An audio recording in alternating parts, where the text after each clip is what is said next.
Hey guys, Jonathan Selensky again with Distinguished Tactical.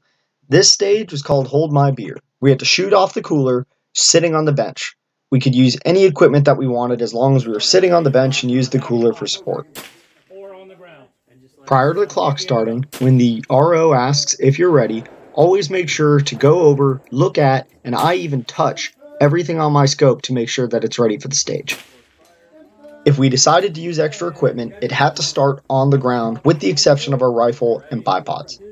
I chose not to use anything extra because I saw a lot of people using tons of bags and other stuff, and even though they made solid positions, it was just a ton of extra stuff that wasn't necessary.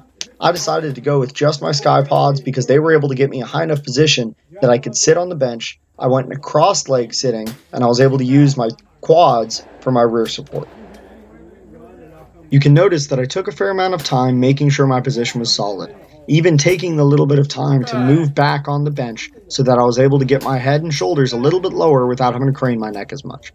All these little things are going to make your position a lot more stable and you can shoot more consistently. As you can see, once I start shooting, it was a very quick transition from target 1 to target 2, and I didn't really lose a whole lot of time between the two targets.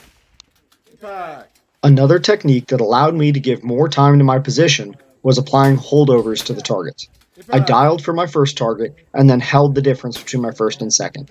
This gave me significantly more time to devote to perfecting my position, and then I didn't have to dial back and forth throughout the stage. As with some of the other stages, you have to make sure you define your acceptable wobble for that position. You can see that I broke a couple of shots that weren't perfectly dead center of the plate. I knew as long as I was within the confines of that plate and within my win call, I was going to make a hit. I hope you all enjoyed the video. As always, like, follow, and subscribe on Facebook, Instagram, and YouTube.